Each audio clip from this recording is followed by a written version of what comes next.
The sun had barely risen over the rolling hills of Nkomo village, painting the sky in hues of gold and fire. Chickens clucked in the dusty streets, and the river sang softly as it flowed past the small clay huts. But amidst the beauty, sorrow walked openly. Among the villagers, there was one whose suffering shone brighter than the sun. His name was Taye, a young man of humble origins, handsome in his own quiet way, and known across the village for his kind heart. Taye had been orphaned when he was very young, his parents swallowed by illness. The villagers whispered about his misfortune, but Taye never let bitterness take root in his heart. Every morning, he would wake before the sun, fetching water from the river, tending to his small plot of land, and helping neighbors wherever he could. A good heart is the river that never dries, his late mother had told him. And Taye believed it. But life was cruel, and in Nkomo village, cruelty often wore a familiar face. That face belonged to Zelina, the daughter of a wealthy merchant who had grown rich through cunning and deceit. Zelina was beautiful, yes, but her beauty hid a heart twisted by jealousy and greed. She had long coveted Taye, not for love, but because he possessed something she did not, a reputation of pure honesty and the respect of the villagers. Zelina would sneer as Taye helped elders carry firewood, or laugh behind her fan when he handed food to hungry children. The insect that dances around the fire will soon be burned, the elders would warn, but Zelina never listened. Her mind was sharp, and her schemes sharper. Taye's days were long and filled with hard work, yet he always found time to help others. He fixed broken roofs, carried sick neighbors to the healer, and shared his meager harvest with those poorer than himself. Children adored him, calling him Brother Taye, while the adults respected him silently. There was a soft light about him, a kind of quiet dignity that no poverty could snuff out. One morning, as Taye worked in the fields, Zelina approached with her usual arrogance. Her silk dress swayed with every step, and her eyes, like burning coal, fixed on Taye. "Taye," she called, her voice syrupy with false sweetness. "Why do you waste your days helping these fools? Come, help me at my father's house. I have work that suits your talents." Taye looked up, wiping sweat from his brow. "I serve the village first, Madam Zelina. My hands are busy, but my heart is always open." Zelina laughed, a sound sharp as broken glass. "A good heart fills the pockets of no one, Taye. You will see, one day, your kindness will leave you empty, and I will be the one laughing." The villagers watched from a distance. Some frowned, worried for Taye, others simply shook their heads at Zelina's cruelty. It was no secret that she despised him, not because he had done anything to harm her, but because his goodness reflected the ugliness in her own heart. That evening, as the village gathered around the fire for stories and songs, Taye sat quietly, listening to the elders recount the tales of old. His mind wandered to dreams he rarely spoke aloud. One day, he hoped to leave the village, to find a life where his kindness would not be mistaken for weakness, where he could grow in wealth and dignity without fear of envy or betrayal. But Zelina's shadow loomed over him, even in dreams. She whispered rumors about him, sowed lies in the ears of villagers, and made small efforts to humiliate him whenever she could. And though Taye remained patient, the tension between them was like a storm gathering on the horizon, silent but unstoppable. As the night deepened, the village lay under a blanket of stars. The air was thick with both hope and fear. Taye lay on his mat, staring at the ceiling, remembering his mother's words, "Even the smallest grain, if planted with care, can feed the world." He did not yet know that the storm of betrayal, greed, and ambition was about to descend upon him, threatening to destroy everything he held dear. And far away, in the world beyond Nkomo, the glittering towers of the city awaited, where a billionaire life of wealth and power could be both a blessing and a curse. Little did Taye know that his destiny was about to collide with the cruelest of human hearts, and that a twist of fate disguised as a stranger would soon change everything. The dawn broke over Nkomo village like a silent drum, painting the sky in blood-orange streaks. But while the world woke to light, Taye's life was about to descend into shadows. Zelina, with her mind sharp as a spear, had been planning a cruel trap for weeks. She could not bear the thought of Taye's goodness outshining her beauty, or his respect in the village overshadowing her family's wealth. Jealousy is a poison no tongue can taste without trembling, the village elders often said, but Zelina cared not for proverbs. She spent the morning visiting the market, whispering lies into ears that were already too willing to listen. Taye has stolen from the children, she hissed to one mother. He takes what is meant for the elders, she murmured to another. By noon, murmurs had grown into voices, and the village that once looked at Taye with admiration began to glance at him with suspicion. But Zelina's cruel heart would not stop at rumor. She had heard of an old herbalist who lived in the far end of the forest, a woman who could craft powders and potions capable of bending fate itself.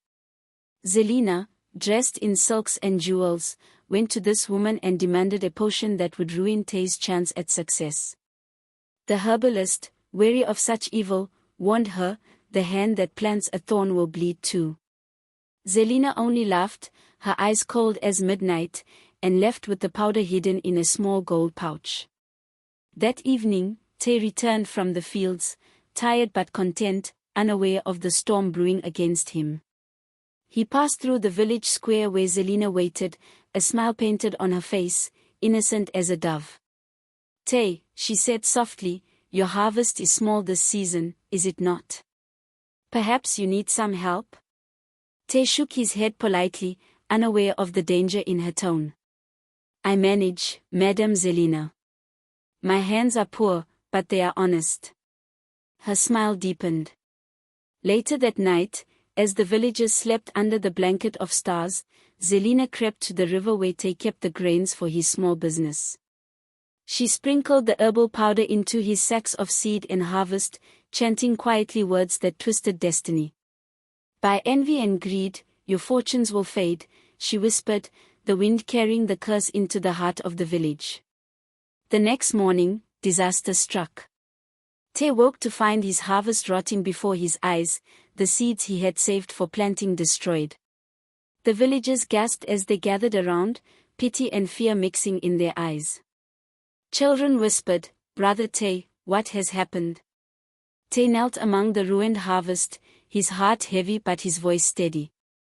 "Fear not," he said. "Even in the darkest soil, a seed can grow if it is nurtured with patience and love." But inside, sorrow clawed at him.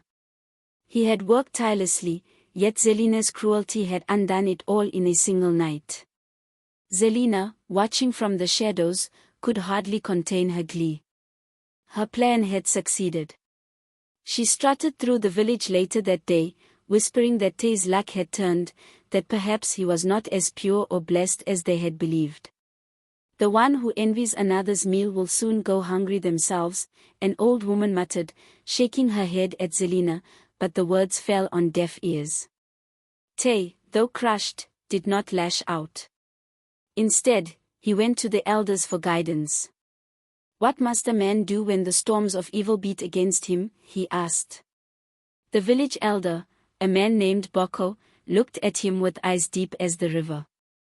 "A man's spirit is stronger than any poison, Taye. Even the strongest wind cannot break the tree that bends with it. But beware, for the insect that dances around the fire will soon be burned, and so will the heart that seeks only to harm others." As the days passed, the village watched Taye struggle to rebuild. He worked from dawn to dusk, trying to salvage what he could, but Zelina's shadow seemed to follow him wherever he went. Each attempt to repair the damage was met with new misfortune. Tools would break, fires would flare, and even kind neighbors fell victim to her whispered lies, believing Taye's misfortune was his own fault. Yet, Taye's heart remained unbroken. He shared the little he had left with the needy, helped a sick child even when he was exhausted, and smiled at those who doubted him.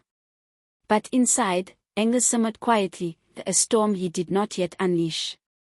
One night, after another fruitless day of toil, Taye sat by the river, staring at the reflection of the moon.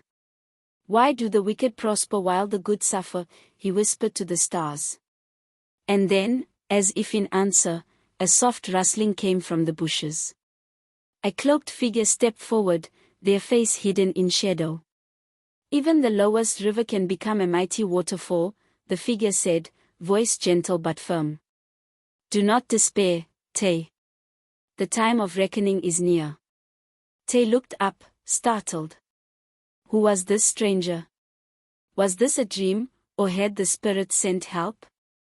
The figure only nodded once, and disappeared into the night, leaving behind a sense of hope that Taye had not felt in many days.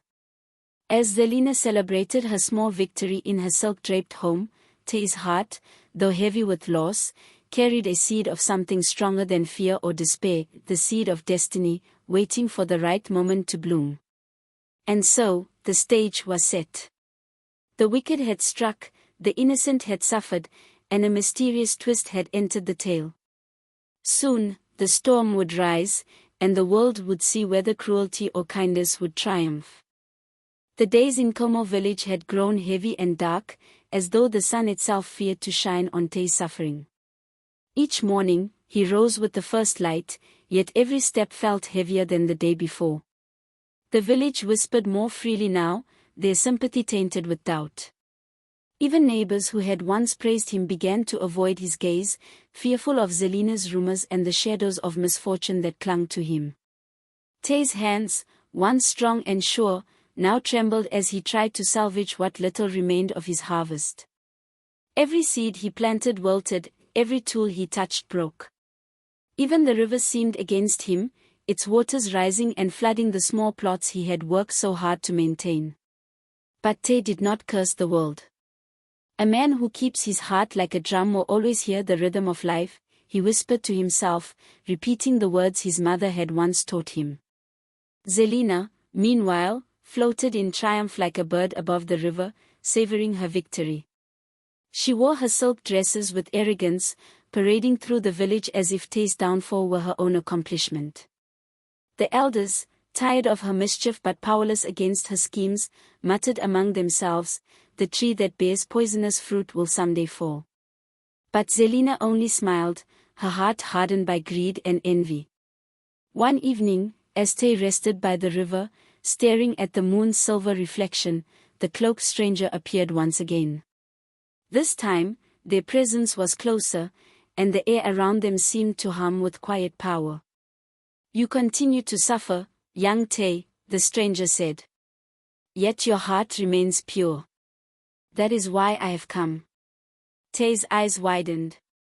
Who are you?" The figure lowered their hood, revealing not a face of an old witch or sage, but eyes that seemed to hold both mischief and wisdom. "I am someone who walks the world in many forms," they said. "Some call me a guardian, others a friend. For now, call me Nyoka." Taye, exhausted from toil and betrayal, found a spark of hope ignite within him. "Why help me? I have nothing to offer but sorrow." Nyoka smiled, a mysterious curl of lips. "Even the smallest candle can light the darkest night. You, Taye, have a flame in your heart that cannot be extinguished by cruelty or envy. But beware, the wicked grow bolder when they see weakness." Just as Nyoka spoke, Zelina appeared on the opposite bank, laughing at Taye's struggles. "See how your efforts fail. You cannot fight destiny, Taye. Some men are born to fail." Taye clenched his fists, anger rising like a storm, but Nyoka placed a hand on his shoulder. "Do not fight her with anger," Nyoka said softly. "Fight with patience, with wisdom, and with your heart. Remember, the river that flows steadily carves mountains over time." Days turned to weeks, and Taye's life sank further into despair. Zelina's cruelty escalated.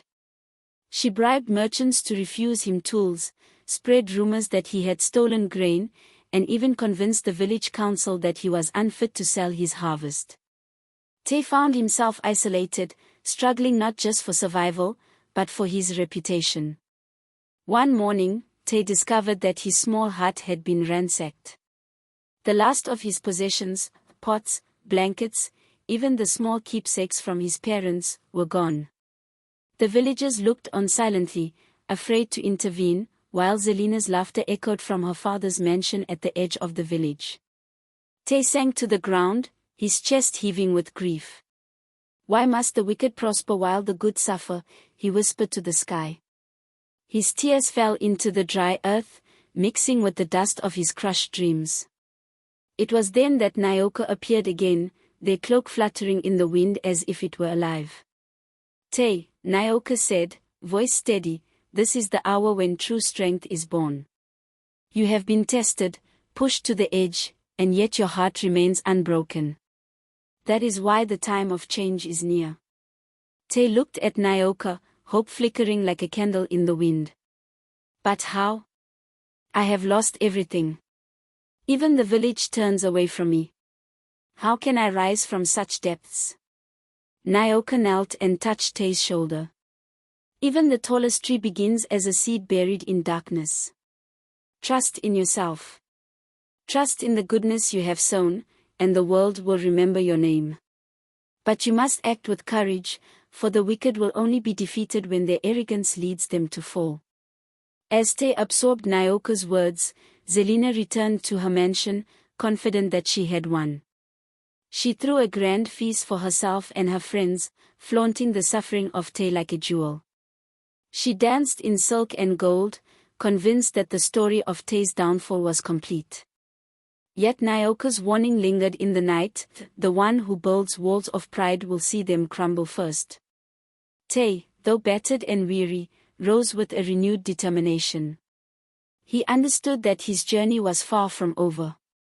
The storm had reached its peak, and the time of reckoning would soon come. But he would not fight with anger or hatred. Instead, he would fight with patience, wisdom, and the kind of heart that even Zelina's envy could never destroy. The village slept that night under the same stars, unaware that the wheel of fate had already begun to turn. And far away, in the shadows of the city, Nyoka's presence whispered a promise: the rising storm was only the beginning, and soon, the world would witness the power of true justice. The first light of dawn fell gently on Como village, but it seemed different that morning. The air felt charged, as if the earth itself whispered secrets of change. Taye rose from his humble mat, the weight of despair still heavy in his chest, yet a spark of determination burned brighter than ever. Nyoka's words had planted a seed of hope: even the smallest seed can grow into the mightiest tree. Today, Taye would begin to act, not with anger, but with wisdom and patience. Nyoka appeared once more, emerging from the morning mist like a living shadow. "Taye," they said softly, "the time has come to let kindness and courage guide your steps. The wicked will stumble by their own pride. But remember, do not seek revenge, let destiny unfold." Taye nodded. His heart was calm now, but his mind was sharp. He knew he could not fight Zelina directly, not yet. She thrived on chaos and the misery of others.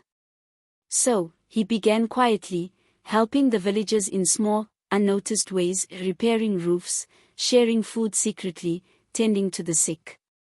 Unlike before, he did this not for recognition, but because it was right. Slowly, the village began to notice. Whispers of Taye's resilience replaced the rumors Zelina had spread. One afternoon, Zelina, still intoxicated with her supposed victory, decided to flaunt her wealth before the villagers. She called for a grand feast in the village square, serving exotic foods and expensive drinks. "See, Taye's fate is mine," she declared, her voice ringing with pride. "While he suffers, I rise above." But arrogance can blind even the sharpest mind. In her revelry, Zelina failed to notice Nyoka watching from the edge of the square, a silent shadow guiding the currents of fate. As Zelina danced, a merchant approached her, carrying a package of rare spices. "Madam Zelina," he said nervously, "I fear these spices are tainted. The supplier warned me they may cause sickness." Zelina waved him off. "Nonsense. Only the finest for me." My wealth protects me from harm." She sprinkled the spices generously over her feast.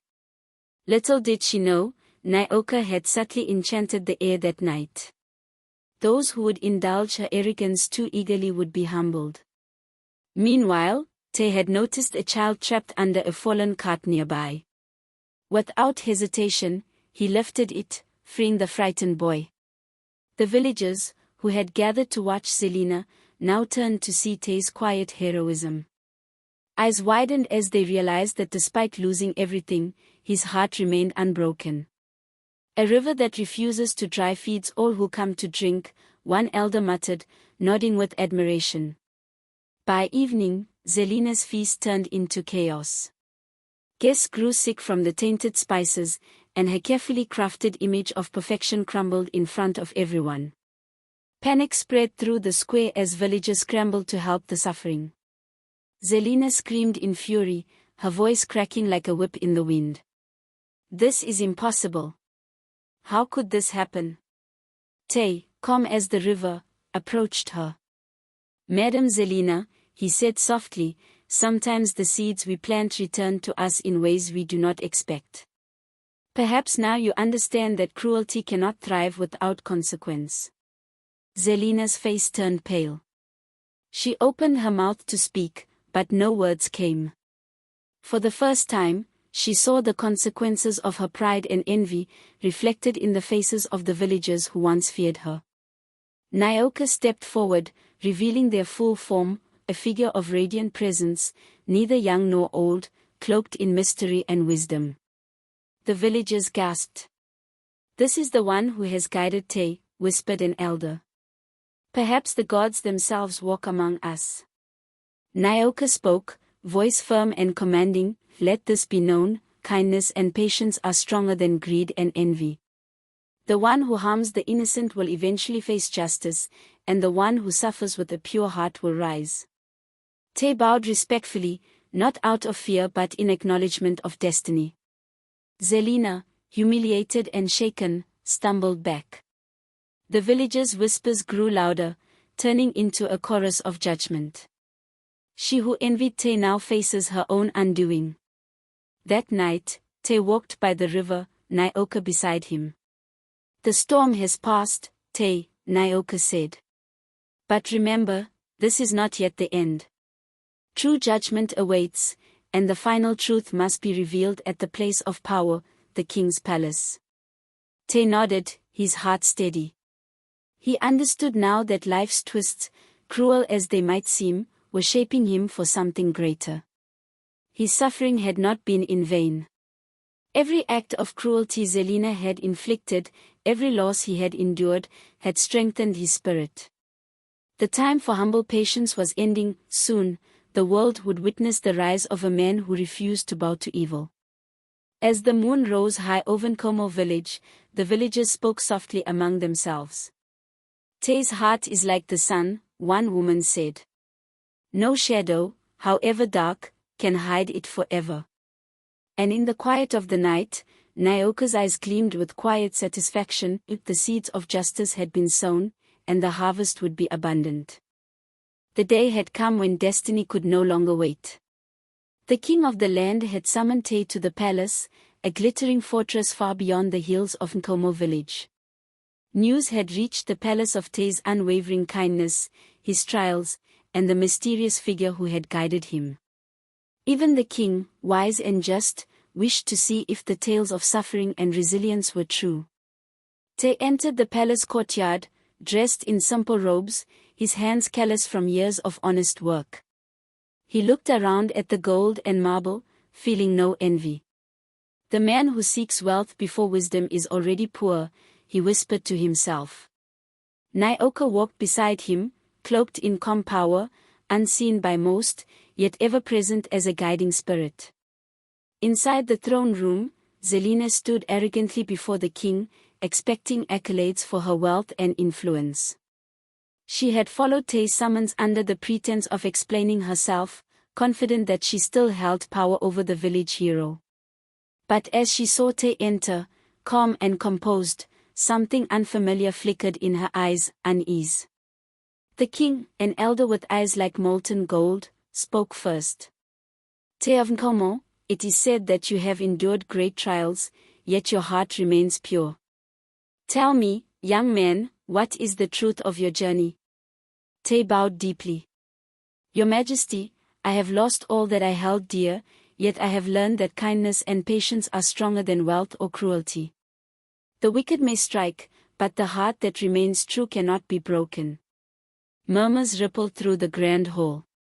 Zelina shifted, feeling the weight of every eye upon her. The king gestured for her to speak. Madam Zelina, he said, voice echoing with authority, I have also heard accounts of your actions. Explain yourself. Zelina's lips trembled as she tried to maintain her composure. Your Majesty, I only wish to protect my family's honor and... The king's gaze sharpened, and even Zelina could not meet it. Is that so, he said. Or did envy and cruelty guide your hand? At that moment, Nyoka stepped forward, radiant and commanding. Majesty, they said, the seeds of jealousy were sown by Zelina, and the harvest of misfortune fell upon Taye. Yet through patience and virtue, he endured. She acted with malice and deceit. The proof lies not only in the suffering she caused but in the resilience and honor that Taye displayed in spite of it. The king's eye swept over Zelina, and the room fell into silence. Even the courtiers leaned forward, their curiosity sharpened. Zelina's face turned red, then pale. She had never expected her deeds to be revealed so publicly, especially not with undeniable evidence. Her pride, which had fueled her every action, now became the instrument of her downfall. I, she stammered, unable to finish the lie. The king raised his hand. By the laws of justice and the wisdom of our ancestors, envy and malice cannot go unpunished. You, Zelina, are hereby banished from Nkomo village and forbidden from using wealth to harm others. Your arrogance has blinded you, and now the people will know that cruelty leads only to ruin. Zelina sank to her knees, her silk dresses torn by her own panic, and the courtiers whispered among themselves. The humiliation was complete, public, and irreversible. Then the king turned to Taye. And you, Taye, who endured suffering yet never abandoned your virtue, shall be elevated. You will be granted lands, wealth, and a position of honor to serve the people and guide them in justice and wisdom. Let your story be a lesson to all who hear it, goodness and patience triumph over cruelty and greed. The palace erupted in applause. Taye's eyes glistened with tears, not for revenge, but for the recognition of the life he had fought to protect. He knelt briefly, acknowledging the king's favor, then turned to the people of Nkomo village who had come to witness the judgment. Do not rejoice at another's downfall, he said gently. Rejoice in the strength of virtue, for even in darkness, the heart that remains true will find its light. Nyoka stood behind him, a shadow no longer hidden, smiling. The river that flows steadily carves the hardest stone, they whispered. And so it has been with you, Taye. Zelina, humiliated and banished, was led away under guard. The courtiers shook their heads at her arrogance, the villagers whispered of the power of justice, and Taye's reputation grew not only in Nkomo but across the kingdom. He had risen from suffering, guided by wisdom, courage, and a heart that refused to yield. In the days that followed, Taye rebuilt his life. He used his new wealth to help the poor, restore the village, and teach that kindness was stronger than cruelty. And though he had the power to punish those who had wronged him, he chose forgiveness, knowing that the greatest triumph was not wealth or power, but the triumph of the heart.